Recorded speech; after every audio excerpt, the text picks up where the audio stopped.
Ibu Guru sekalian, sebelum kita mulai pelajaran pada hari ini, sebaiknya kita membawa doa mulai.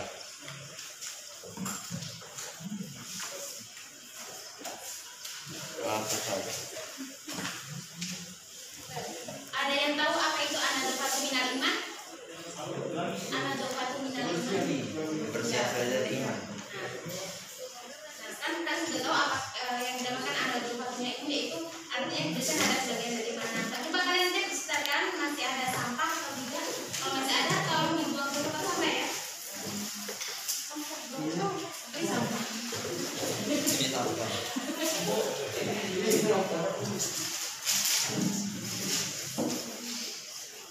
Sudah semuanya?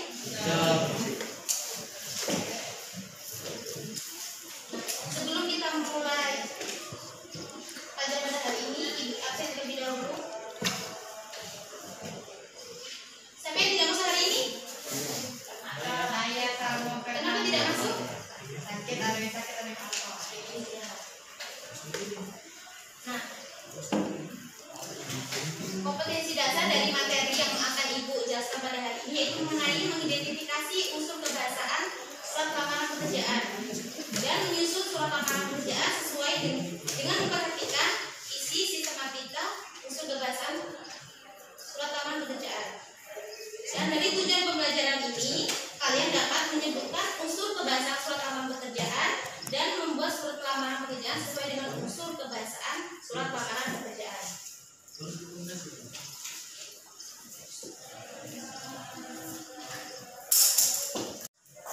Nah, sebelum kita memulai materi tentang unsur kebahasaan surat lamaran pekerjaan, ada yang masih ingat pelajaran minggu kemarin?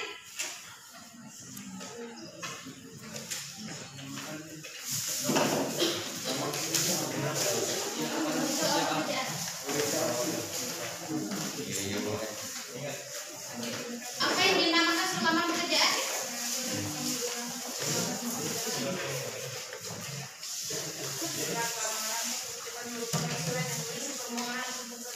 Nah, ya benar sekali. Nah, sekarang selanjutnya kita akan membahas materi mengenai unsur kebahasaan surat lamaran pekerjaan. Nah, yang pertama yaitu ada tempat dan tanggal, yang kedua itu ada lampiran dan hal, yang ketiga ada alamat, yang keempat ada salam pembuka, yang kelima ada alinea pembuka, yang keenam isi, yang ketujuh ada penutup, yang kedelapan ada salam penutup, dan yang kesembilan ada tanda tangan dan nama terang. Nah, di sini Ibu akan menjelaskan poin-poin dari unsur kebahasaan surat lamaran pekerjaan. Dan yang pertama itu ada tempat dan tanggal pembuatan surat.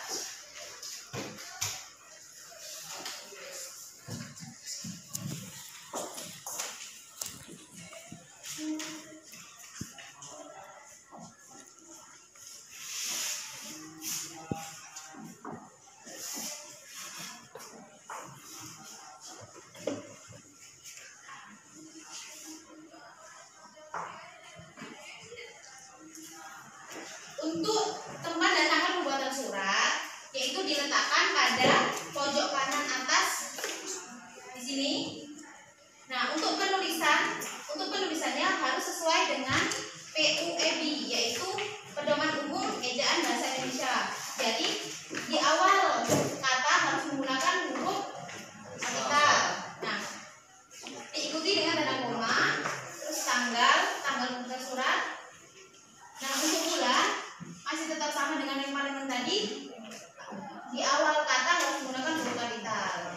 Dan selanjutnya itu tahun. Nah, untuk yang tahun, setelah tahun tidak boleh diberi tanda apapun, karena termasuk titik juga tidak boleh, dikarenakan ini bukan suatu kalimat. Paham? Untuk poin yang kedua, yaitu tentang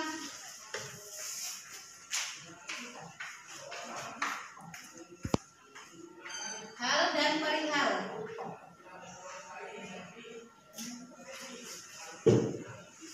Hal dan lampiran.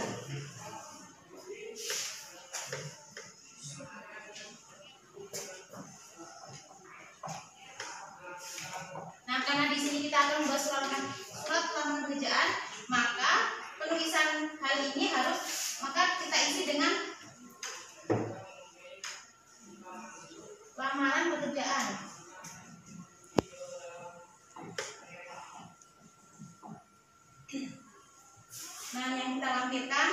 misalnya ada 3 lembar.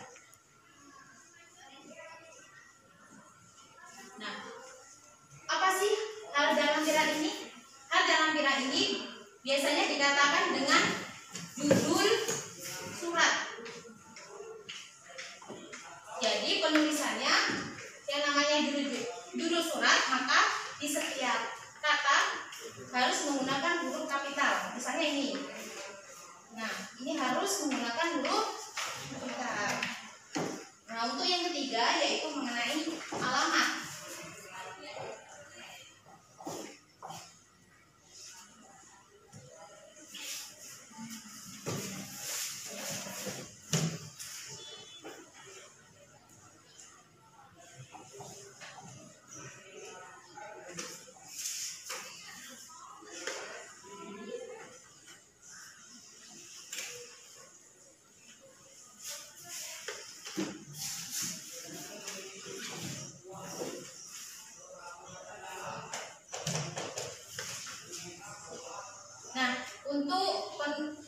Yang di dalam alamat ini ada 2 hal.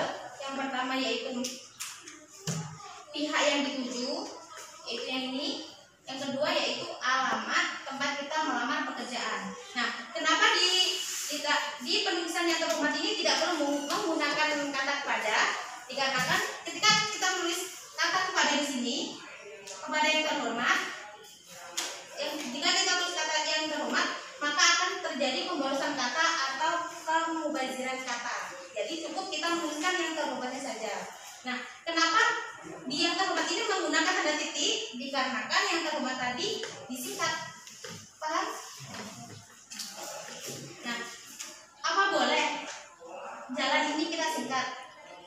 Boleh, tetapi di akhir kata harus menggunakan tanda titik. Nah, untuk yang keempat yaitu salam pembuka. Salam pembuka biasanya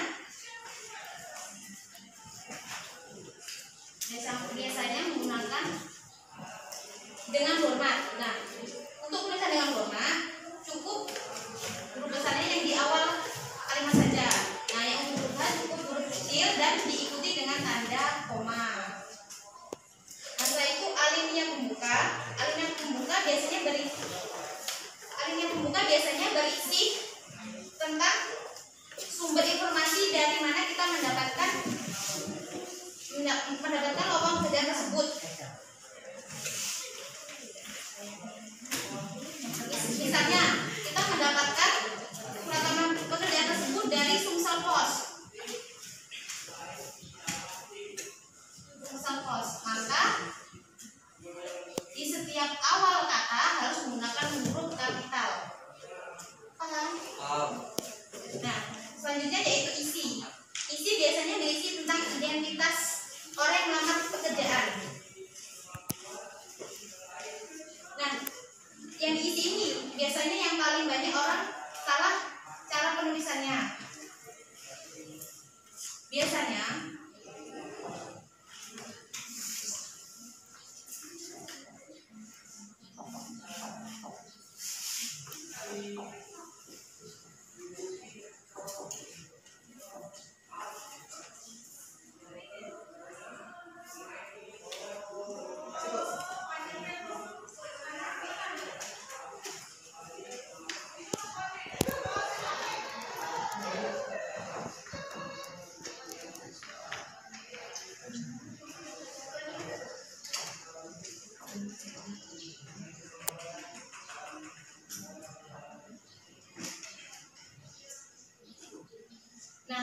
untuk nama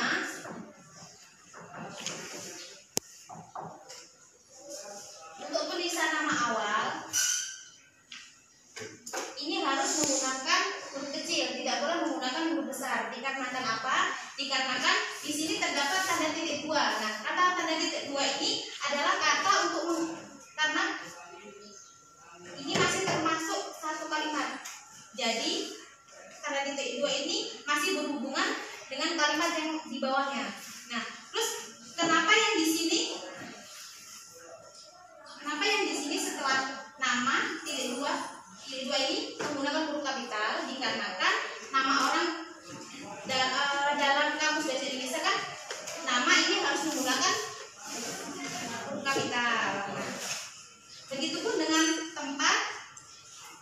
lampiran dan alamat. Nah, di dalam isi selain identitas ada juga lampiran. Nah, Kak, kita lihat lagi poin yang nomor 2. Nah, poin nomor 2 itu di sini ada tertulis lampiran 3 lembar. Nah, maka kita cantumkan di bawah identitas kita tadi. Biasanya terdapat fotokopi ijazah.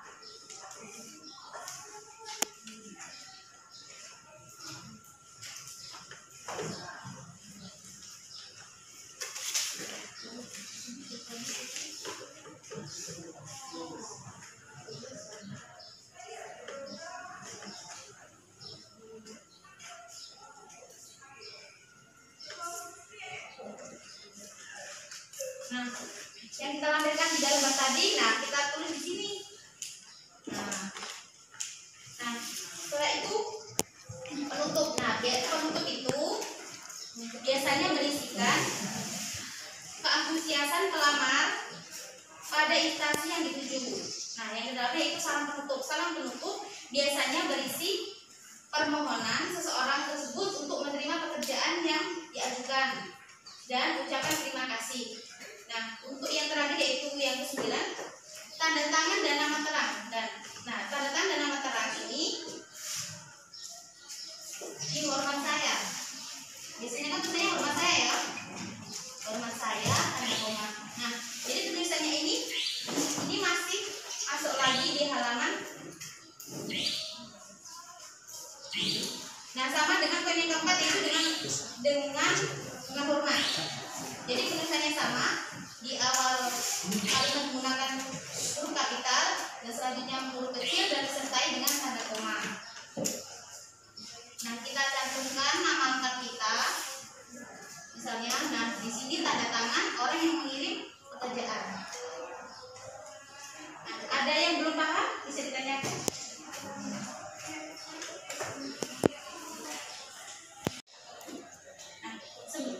Tugasnya yaitu menyusun surat lamaran pekerjaan sesuai dengan unsur kebahasaan surat lamaran pekerjaan. Nah, di sini Ibu ada amplop. Nah, amplop ini berisi kata-kata yang akan kalian rangkai di karton ini sesuai dengan unsur kebahasaan surat lamaran pekerjaan.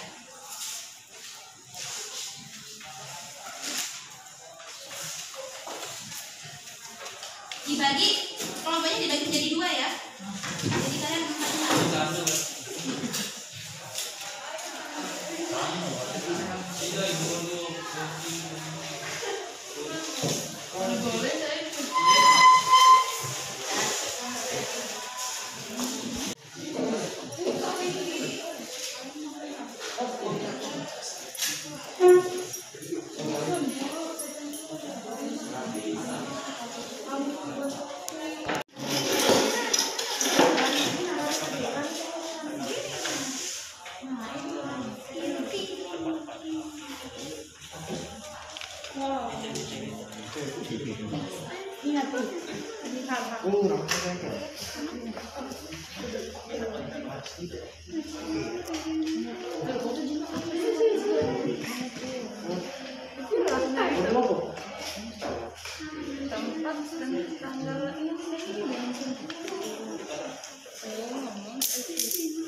Ini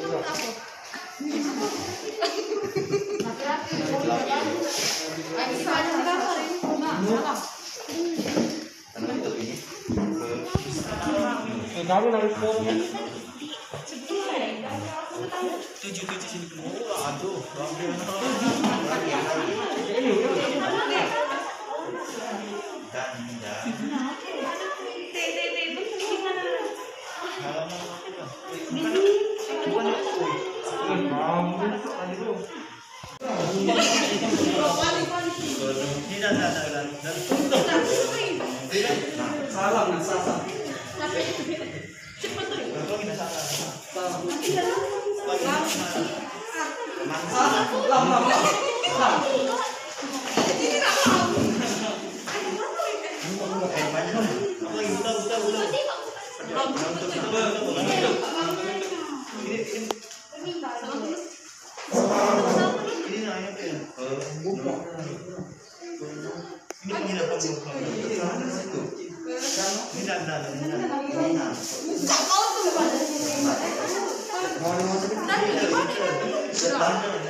Nanti setelah kalian selesai nyusun itu perwakilan kelompok.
Nah, berarti kami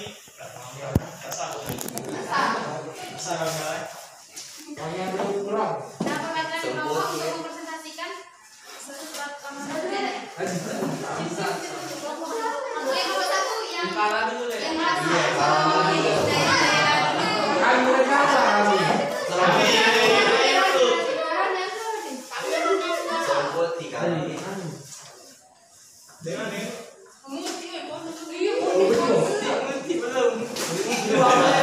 yang satu bedanya dia satu jelasin. Satu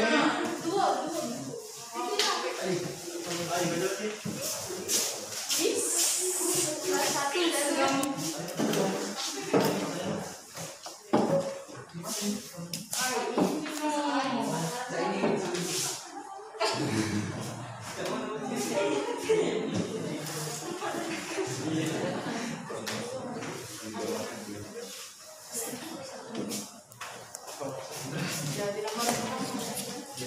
No ada offside.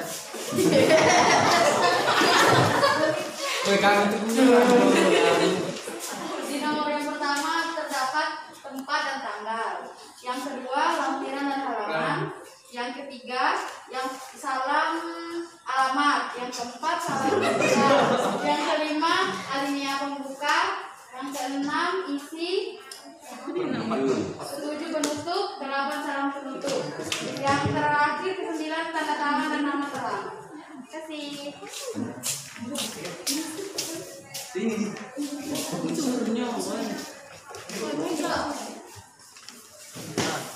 kelompok yang menang katanya kan?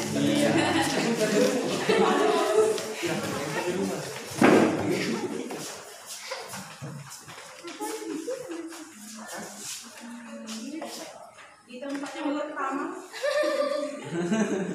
ada tempat dan tanggal. Iya. Ada lampiran ya. Yang tiga ada alamat. Iya.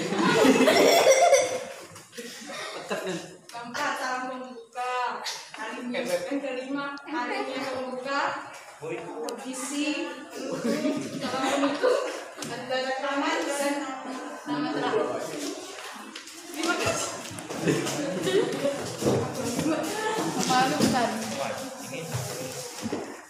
Nah, jawaban kalian sudah pasti. Berarti kalian sudah paham ya mengenai unsur kebangsaan. Nah, kan ada kan di pekerjaan? Astaga. Ada yang bisa menyimpulkan materi pada hari ini? Ada simpulan dari Intinya simpulan kan? Iya, kesimpulan dari unsur kebangsaan surat lamaran pekerjaan.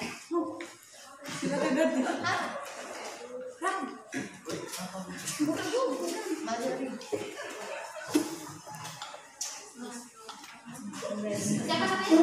Anissa. Surat lamaran pekerjaan merupakan surat yang berisi permohonan untuk bekerja di lembaga.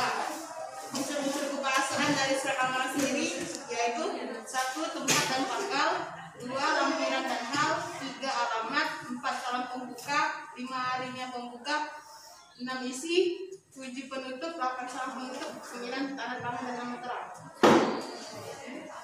Alhamdulillah kalian sudah paham materi mengenai unsur surat lamaran pekerjaan pada hari ini. Nah, untuk PR-nya kalian mencari contoh lowongan pekerjaan dan kalian belajar membuat surat lamaran pekerjaan. Nah, minggu depan kita akan membahas cara membuat lamaran pekerjaan yang baik dan menarik. Jadi surat lamaran pekerjaan ini sangat penting ya bagi kita. Nah, kita kan pasti akan bekerja. Tidak mungkin kita akan jadi diharuskan kita harus bisa membuat surat lamaran pekerjaan yang baik dan benar. Nah, agar instansi yang akan kita lamar dapat menerima kita untuk bekerja di situ. Nah, mungkin itu saja materi dapat Ibu sampaikan. Jika ada salah kata Ibu mohon maaf. Ibu akhiri. Wassalamualaikum warahmatullahi wabarakatuh.